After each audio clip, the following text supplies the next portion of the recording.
Who here has written a Spark job before? Cool. Who here has done time series analysis? Cool. Was this like time series statistical analysis? Raise your hand for that. Okay, how about like processing massive time series data in maybe a streaming fashion? Oh, that's great, because we're not going to talk about that at all. But we are going to talk about the first two things. So I'm Sandy. I work at Clover Health. I used to be at Cloudera for a while. I sort of led our initial Spark team at Cloudera, then moved over to a more data science-y kind of role, helping various customers use these sort of awesome but very difficult to play with big data tools. And during my time there, I wrote this library that would allow you to process enormous time series data with Spark. So I'm going to talk about sort of time series data in general, Spark in general, big data in general, and then dive specifically into why you'd want to build a big data time series library and what it should do if you were to go about doing that. First of all, what is time series data? So we're going to answer like maybe 4 questions in this talk. What is time series data? Oh, this is really weird the way that it's doing that. Yeah. Okay. What makes time series data unique? So why do we talk about time series data as opposed to, in opposition to just like data in general? What's special about it that requires special, special tools to deal with? What do we do with it? What are the sort of unique things that time series data sort of like demands us to do? And then last of all, how do we deal with lots of it? When we have maybe more time series data than can fit on a single computer. So time series data, this is sort of the classic hockey stick graph from global warming. You can see temperatures being relatively chill up until the industrial age, and then they rocket up over here. So this is a classic univariate time series. We're taking basically samples at regular intervals, and in this case, these samples are floating point numbers, and we can visualize them over some time sequence. So univariate time series data, we have samples at regular intervals, and then we have some particular scale or observation. I like to distinguish time series data from what I like to call like time-based event data. So time series data has timestamps, but it's not the only kind of data that has timestamps. Often if you're dealing with event data, it'll have timestamps. But what distinguishes time series data is that there's some notion of a regular interval, some notion of sampling from some sort of more possibly continuous process. Multivariate time series data, similar to univariate time series data, but instead of a scalar at each time point, we have some vector of values. So we might be measuring multiple things that each have a value at each time point. What makes time series data unique? Why is it different than other kinds of data? So the first and maybe biggest thing is that there's this basic assumption in most of statistics that data is IID. It's independent and identically distributed. And time series data basically breaks this basic assumption in all sorts of fancy and unpleasant ways. So here are sort of the many ways that time series data breaks this assumption. So first of all, there's this basic structural concept that unless you're like in the plot of the movie Primer, time series data, what happens now depends on the past and never on the future. So you can never look at a future data point and use that to predict what's going to happen in the past. What's also a little bit subtler but salient as well is what happens now depends on recent past more than the distant past. So this is sort of a basic assumption of lots of the classic econometrics time series models like ARIMA, et cetera. That if if yesterday was a pretty hot day, today is going to be is more likely to be a hot day, but you don't necessarily want to look at the weather like 4 years ago to predict, to have the same weight on whether today is a hot day. Time series data has seasonality. So for example, if you're trying to analyze traffic data, let's say how fast cars are going at some particular point on the freeway as we move through time, we can definitely improve our model by noticing that on weekdays we see more traffic, or during certain rush hour periods we see more traffic. And then last of all, what happens now often depends on an absolute moment in time. So this is sort of a problem with lots of people who will be doing sort of time series studies, and they'll see some big spike. And if they're thinking about a few different covariates that might be affecting that, it can be confounding to their model, but some totally separate thing that's going on, like a big weather event, might be causing that spike. The second challenge with time series data outside of this statistical challenge is more of a software engineering and understanding kind of challenge, which is that human time and sort of absolute time since the beginning of the universe can be very different. So time series software has to basically concern itself with smoothing out the differences between those, right? Like, 1 month does not have the same number of nanoseconds as another month, depending on what month that is. And so, this is like a little example from MATLAB of how it sort of smooths over this. You can specify time intervals in terms of years, months, and days, not in terms of like nanoseconds since the epoch. Any questions about this kind of stuff so far? Great. What do we do with time series data? One of the biggest things we do with time series data is forecasting. So you have a bunch of observations from the past. You want to take some guess, some educated guess at what is going to happen in the future. Stripping out time dependencies. This is a sort of weirder one. But often if you want to be able to do fancier things with your data, the fact that it's not IID is very unpleasant.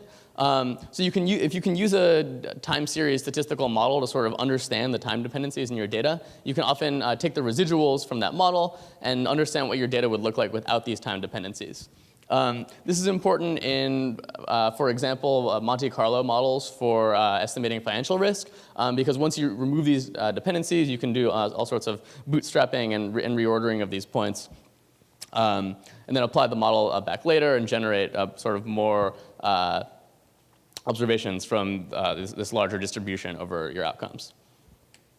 And then detecting anomalies. This is one that sort of comes up less often in traditional econometrics and more often in the IoT kind of world. Let's say you're analyzing a huge factory. You have tons of little sensor data coming in all the time. You want to be able to understand any particular weird event. Is it actually weird, or does it mix? Like if you see a really high value for some measurement that's coming off some machine, is that actually weird, or is it not that weird because the last 20 values were sort of high as well, and that's just to be expected during this period? Any questions about what we do with time series data?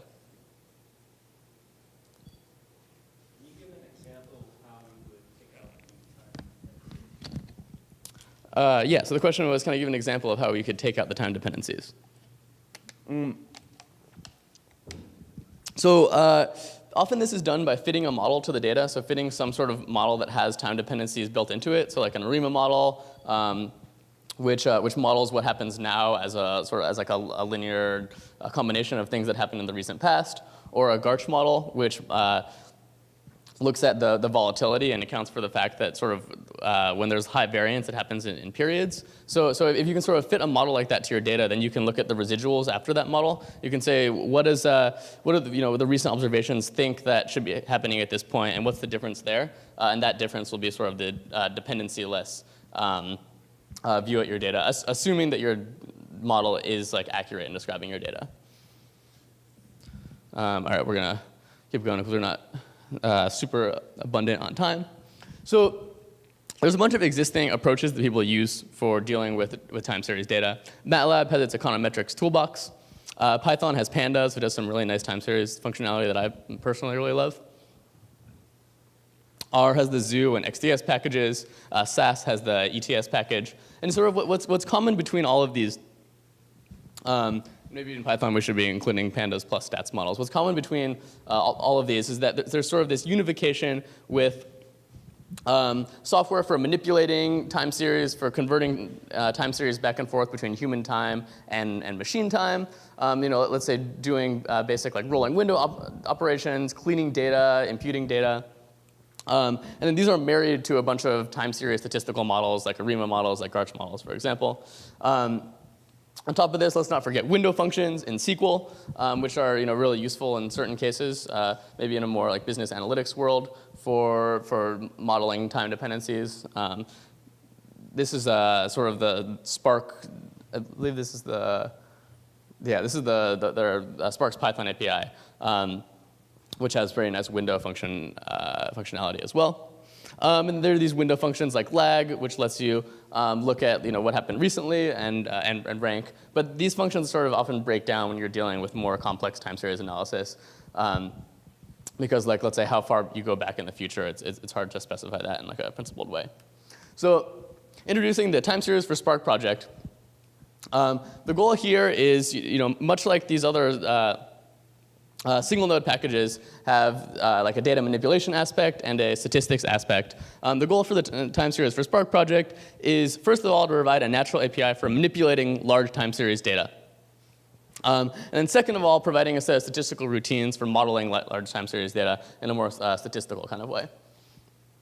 It has APIs in Scala, Java, and Python, though the Scala and Java APIs are much more mature than the Python APIs. So sort of the big question when you're thinking about distributed data and distributed time series data, these kinds of manipulations, is how do you lay out the data? First of all, within a machine, and then second of all, across machines.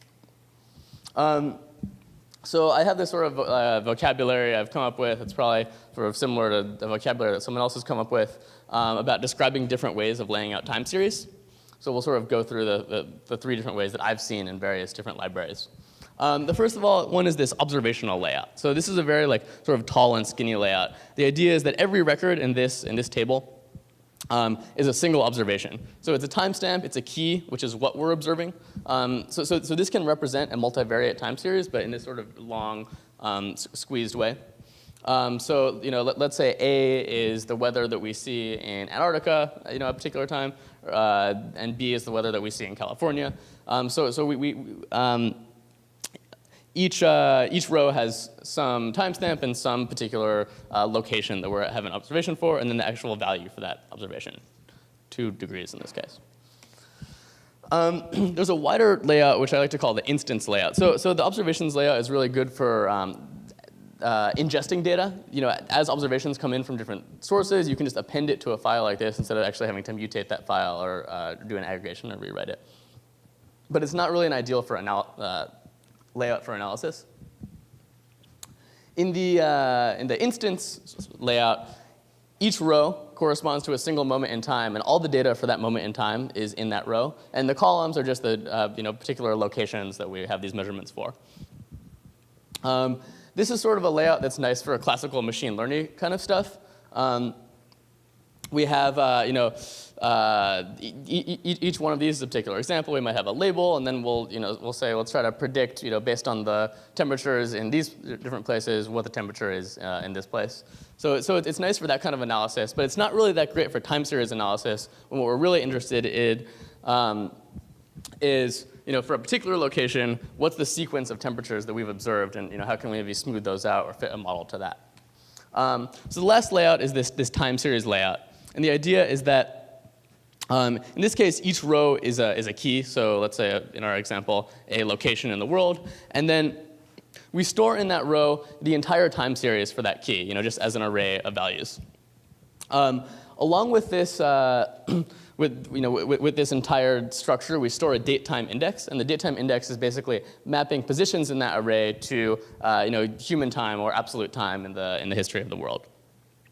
This makes it easy to index into this structure using time instead of position.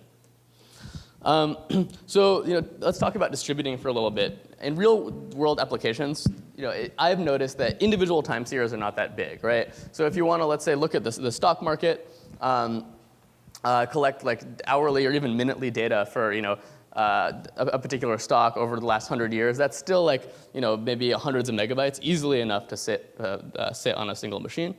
But there might be lots of these time series. So you might have payments for every mortgage in America, metrics for every robot in a factory, or an investment portfolio with hundreds of thousands of derivatives.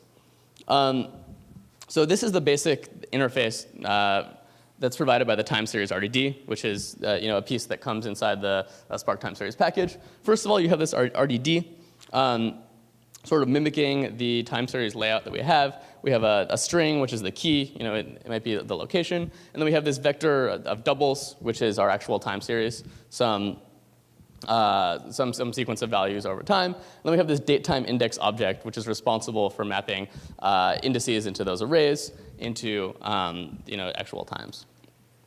So a time series RDD, sort of distributed partitioning, looks like this. For each of these different keys, for each of, assuming we're storing time series for stocks, each of these colors is what's on a computer all by itself. So, for Google, we have on a single computer all the observations over all time. But for other stock tickers, we might have those on separate computers. This makes it really easy to do super efficient time series operations. We don't have to do shuffles or aggregations across multiple machines if we want to do something like fit an ARIMA model to every piece of data in our data set. So this is sort of, I think we're rushing through. I normally give this talk over a slightly longer period of time. But to rush through, this is what it looks like to use the library. So we're loading up a time series RDD over here. We take a subslice of it over some period of time. So we say we only care about the data between April 10th of 2015 to April 14th of 2015. And the library can sort of convert that into operations that happen over all these time series. Then we can do fill in missing values based on a linear interpolation. So sort of for each missing value, look at the value that came before it and the value came after it, and just linearly interpolate between those two. And then last of all, this last line removes time-dependent effects we were talking about by fitting an ARIMA model to every time series in the data set, and then calling this remove time-dependent effects on it. So this is the basic datetime index API. We can specify a uniform index that is over some particular period of time at some regular interval, or there's also irregular datetime indices that are just composed of a list of timestamps. We have time series models like ARIMA and Garch. We have a bunch of sort of time series related statistical tests. For example, the Durbin-Watson test is something that's often used for testing autocorrelation of data. What would we like to do in the future? So there's this sort of basic functionality that's locked down of doing a bunch of manipulations over time series data. I'd really like to have more full windowing. So right now we have sort of a basic windowing through Scala APIs. But there's this whole notion of tumbling windows, sliding windows, and sessions that I think we could bake a little bit more natively into the library. Full resampling. So if you ever use the Pandas resampling functionality, it's super nice. I've actually started adding a bit of this, but we could iron it out a little bit more. And then sort of the big step that some people think the library needs to take is able to actually distribute individual time series across multiple machines. And so this would be the case where for a particular entity, you have too many observations over time to fit on a single machine. And then, from a stats perspective, vector autoregression. So right now we have mostly time series models that operate on sort of single, on single univariate time series. I'd like to add time series models that operate on multivariate time series. And there's a whole other battery of statistical functionality. I think that is all I have. So thanks a lot.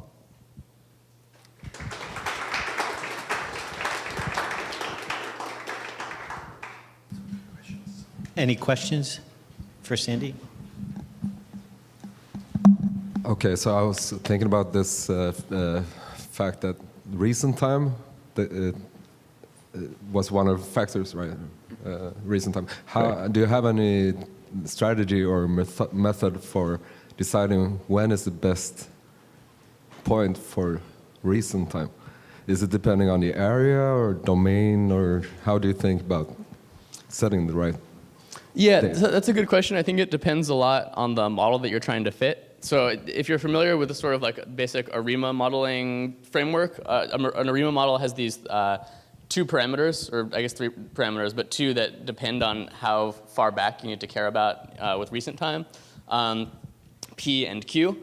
So in basic ARIMA modeling, you just give those, and yeah, there's the trouble that you're talking about.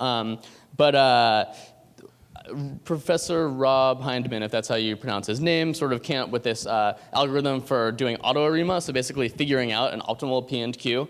And so that's basically done by looking at the data and saying, if we include time dependencies of this order, do they help us actually explain what's going on? Or could a simpler model make more sense? That algorithm, his algorithm, is actually implemented in the library, and you can use it to sort of figure out what the best fitting ARIMA model is for your data.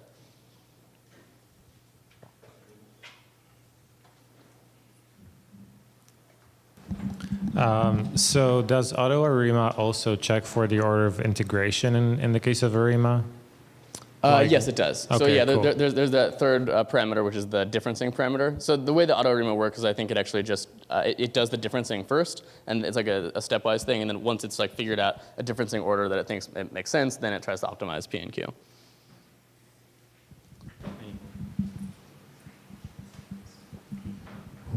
Okay, it looks like that's it. Thank you very much. Give a Thanks hand to very much. Sandy for a great talk. The next talk is...